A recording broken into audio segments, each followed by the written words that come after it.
पिछले वीडियो में मैं लाइब्रेरी ऑटोमेशन के बारे में बताई थी। अब हम थोड़ा सा उसका ऑब्जेक्टिव्स देख लेते हैं। Objectives of library automation. Objectives का मतलब क्या होता है? ऑब्जेक्टिव्स का मतलब होता है किसी भी चीज़ का उद्देश्य। हम लाइब्रेरी को ऑटोमेट क्यों कर रहे हैं, इसका क्या पर्पस है हमारा इसका करने के पीछे। तो ऐसा तो नहीं है कि हम कोई भी काम ऐसे ही कर लेते हैं। हर काम के पीछे हमारा कोई ना कोई मोटिव होता है, हमारा कोई ना कोई ऑब्जेक्टिव होता है। तो लाइब्रेरी ऑटोमेशन के पीछे भी बहुत सारे ऑब्जेक्टिव्स हैं। उसको हम थोड़ा सा देखेंगे कि बेसिकली मेन ऑब्जेक्टिव्स कौन से हैं, वो हम आज थोड़ा देखेंगे कि इस लाइब्रेरी ऑटोमेट हम लोग क्या करते हैं, इसके क्या क्या ऑब्जेक्टिव्स हैं। पहला हम लोग क्या करते हैं, बिब्लियोग्राफी का रिकॉर्ड बनाते हैं। बिब्लियोग्राफिकल रिकॉर्ड। हाँ, तो बिब्लियोग्राफिकल रिकॉर्ड्स हम लोग क्यों बनाते हैं, मैं पहले ये बताती हूँ। मैंने बिब्लियोग्राफी का मतलब पिछले लेक्चर में बता दिया था। बिब्लियोग्राफी का मतलब क्या होता है, ग्रंथ सूची। सॉरी, बिब्लियोग्राफिकल, क्या, बिब्लियोग्राफिकल रिकॉर्ड्स, इसका ग्रंथ सूची। तो ग्रंथ सूची हम लोग नाम से तो कोई भी बुक का या कोई भी कुछ हम लोग बोलते हैं किसी, ये तो अरे यार ग्रंथ पोथी पढ़ रहा है, तो ठीक है। वही सारे बुक्स के रिकॉर्ड बनाना, वो भी किस फॉर्मेट में, डिजिटली फॉर्मेट में। क्यों? For a single click searching. Single click से हम इसको सर्च कर सकते हैं। फर्स्ट ऑफ ऑल हमारे पास रिकॉर्ड आ जाएगा। ऑब्जेक्टिव्स क्या है, हमारे पास रिकॉर्ड आ जाएगा। ठीक है, मैंने यही लिखा है बिब्लियोग्राफिकल, मैंने शॉर्ट्स में लिखा है कि ठीक है बिब्लियोग्राफिकल रिकॉर्ड्स के लिए, मैं खुद के समझने के लिए। तो बिब्लियोग्राफिकल रिकॉर्ड्स आ जाएगा हमारे पास। हमारे पास कितने बुक्स हैं, सारे के डिटेल आ जाएंगे। क्यों आएंगे? क्योंकि हम उसको एक सिंगल क्लिक पे प्राप्त कर सकते हैं। तो सेकेंड ऑब्जेक्टिव हमारा क्या हो गया, फॉर सिंगल क्लिक।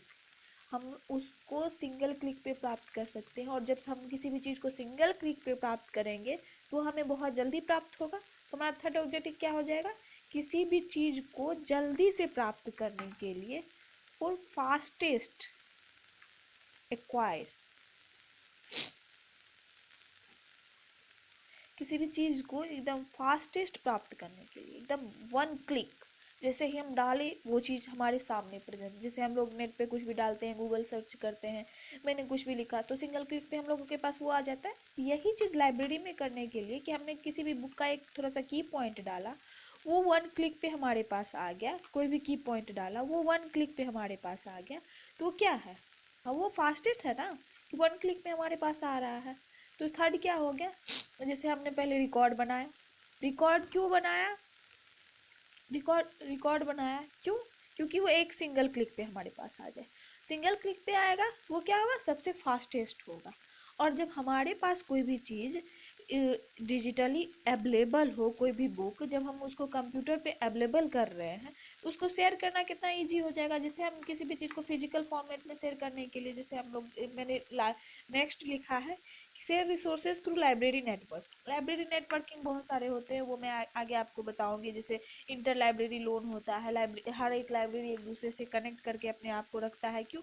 क्योंकि पॉसिबल नहीं है कि एक ही लाइब्रेरी में, पॉसिबल नहीं है कि एक ही लाइब्रेरी में सारे बुक्स हों।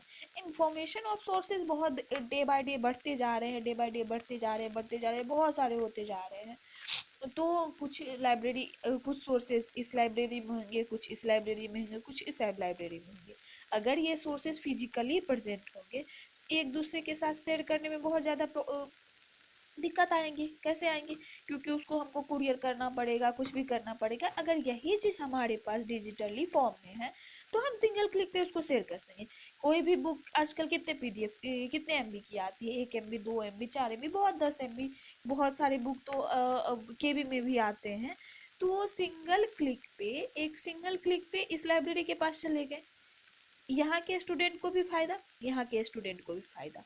अगर कोई एक लाइब्रेरी किसी बुक को खरीद रही है, बहुत सारे ऐसे सब्सक्रिप्शन होते हैं किसी भी रिसर्च के, जो बहुत ज़्यादा महंगे आते हैं, जो बहुत ज़्यादा महंगे आते हैं। एक क्लिक पे हम सारी लाइब्रेरी मिलके एक सब्सक्रिप्शन खरीद लिया, ठीक है। ये सारे बहुत सारे लाइब्रेरी हैं, ठीक है, ये मिलके यहाँ से इन्होंने खरीद लिया, तो ये सारे के पास अवेलेबल हो जाएंगे ना, ये सारे रिसोर्स शेयरिंग कर पाएंगे। यही क्या है, हम मैंने नेक्स्ट यही लिखा है, share resources through library network. ये हम लोग अपना एक नेटवर्क बना लिए हैं, एक दूसरे से कनेक्ट कर लिए हैं लाइब्रेरी को, तो हम लोग रिसोर्स शेयरिंग कर सकते हैं इसमें। नेक्स्ट क्या है, फिर रोज मैंने नेक्स्ट लिखा है, implement new IT processes to provide high quality information. क्या है हाई क्वालिटी इंफॉर्मेशन? जैसे रोज information technology day by day इसमें ना डेवलपमेंट होते जा रहे हैं, डेवलपमेंट होते जा रहे हैं। इसका यूज करके इंफॉर्मेशन की हाई क्वालिटी, ऐप से जैसे नहीं है कोई भी ऐप है इंफॉर्मेशन ट्रांसफ़र कर दें हम, बहुत सारे इंफॉर्मेशन होते हैं, जैसे कोई भी टर्म है, जस्ट लाइक मैं लाइब्रेरी के बारे में ही बोल देती हूँ, लाइब्रेरी साइंस का ही कोई टर्म है, कोई भी चीज़, तो उसका बहुत सारा इन्फॉर्मेशन होगा, बहुत सारे चीज़ों का। तो अब इसमें वन ऑफ द बेस्ट कौन है उसको प्रोवाइड करना, वन ऑफ द बेस्ट कौन है उसको प्रोवाइड करने, सारी चीज़ को कंपेयर करके। अब हम कोई भी चीज़, वो जैसे हो सकती है सारे टीचर अच्छे पढ़ाते हैं, सारे टीचर ठीक करते हैं, तो ठीक है, अब उसमें भी तो बेस्ट होना चाहिए, उसमें भी तो बेस्ट होगा, हर एक चीज़ में कोई ना कुछ बेस्ट होता है, तो बेस्ट क्वालिटी प्रोवाइड करना, हाई क्वालिटी इंफॉर्मेशन प्रोवाइड करना, ये हमारा नेक्स्ट ऑब्जेक्टिव है। Improve the level of services and quality of output. Output इसका हाई क्वालिटी प्रोवाइड करेंगे, हमारा तो आउटपुट जो हम दे रहे हैं उसका भी तो सर्विसेज इम्प्रूव होगा, उसका भी तो क्वालिटी इम्प्रूव होगा। हर एक चीज़ एक दूसरे से इंटर कनेक्टेड होता है, जैसे हम कोई भी एक चीज़ कर रहे हैं तो क्यों कर रहे हैं, वो जब कर रहे हैं तो उसके आगे उसका क्या इम्पैक्ट पड़ेगा, फिर उसके आगे उसका क्या क्या इम्पैक्ट पड़ेगा, बस ये सारी चीज़ें समझने की ज़रूरत है कि हम improve the level of services in quality of output, इसको इम्प्रूव कर रहे हैं, ठीक है, उसके आउटपुट को इम्प्रूव कर रहे हैं, हमारा जो यूजर्स है वो खुश हो रहा है, हमारे काम से उसे किसी भी चीज़ की परेशानी नहीं हो रही है, हम इस सर्विस को, उसका जो हम आउटपुट दे रहे हैं, जो आउटपुट दे रहे हैं वो सारी चीज़ें फाइन प्रोडक्ट हो, इसीलिए, ठीक है। और नेक्स्ट क्या कहते हैं, fulfilment of need.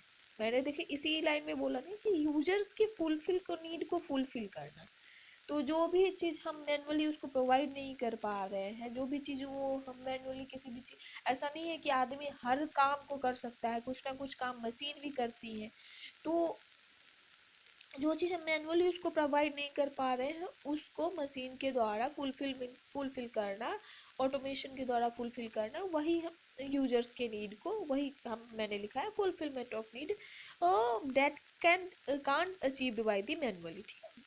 Information provide in electronic format, अभी मैंने जैसे बताया डिजिटली फॉर्मेट में रहेगा तो हम source share share resources to library network हम लोग शेयर कर सकते हैं, वही कर रहा है। Information provide in electronic format, electronic format का क्या कर सकते हैं, जैसे text based, image based, just like मैं आपको अभी एग्जांपल दिखा रही हूँ, ये एक बुक है मेरे पास जो इलेक्ट्रॉनिक फॉर्मेट में है, मैं यहाँ से इसको रीड कर सकती हूँ, अभी मैं चाहूँ तो इसको एक सिंगल क्लिक पे इसको शेयर कर सकती हूँ, ये सारी चीज़ें मैं एक सिंगल क्लिक पे कर सकती हूँ। अगर मैं हमारे पास कोई भी चीज़ अगर इलेक्ट्रॉनिक फॉर्मेट में है तभी तो मैं उसको कर सकती हूँ, तो इंफॉर्मेशन को इलेक्ट्रॉनिक फॉर्मेट में प्रोवाइड करना, ठीक है। ये सारी चीज़ें ऑब्जेक्टिव्स होते हैं, मुझे आई होप, मैं आशा करती हूँ कि आप लोगों को ये चीज़ें ऑब्जेक्टिव्स लाइब्रेरी ऑटोमेशन के समझ में आ जाए। जस्ट लाइक मैं एक ब्रीफली इसको बोल सकती हूँ, लाइब्रेरी ऑटोमेशन का ऑब्जेक्टिव क्या है, बिब्लियोग्राफिकल रिकॉर्ड्स बना देना, बिब्लियोग्राफिकल रिकॉर्ड्स बनाएंगे तो एक सिंगल क्लिक पे वो हमें प्राप्त हो जाएगा, और जब सिंगल क्लिक पे प्राप्त होगा तो वो ज़्यादा फास्टेस्ट होगा। हम किसी भी चीज़ इन्फॉर्मेशन को इलेक्ट्रॉनिक फॉर्म में प्राप्त करेंगे, इलेक्ट्रॉनिक फॉर्म में रहेगा तो उसको शेयर करना ईजी हो जाएगा, स्टूडेंट के साथ, लाइब्रेरी के साथ। इसमें क्या होगा, इंफॉर्मेशन टेक्नोलॉजी के यूज होगा, इंफॉर्मेशन टेक्नोलॉजी का day by day information technology बढ़ते जा रहे हैं, तो हाईली न्यू आईटी प्रोसेसेस का यूज करके हाई क्वालिटी प्रोवाइड करना, इस क्वालिटी को इम्प्रूव करते रहना, यूजर्स के नीड को फुलफिल करते रहना, ये क्या है, लाइब्रेरी ऑटोमेशन के ऑब्जेक्टिव्स हैं। आई होप आप लोगों को समझ में आ गया हो। Thank you.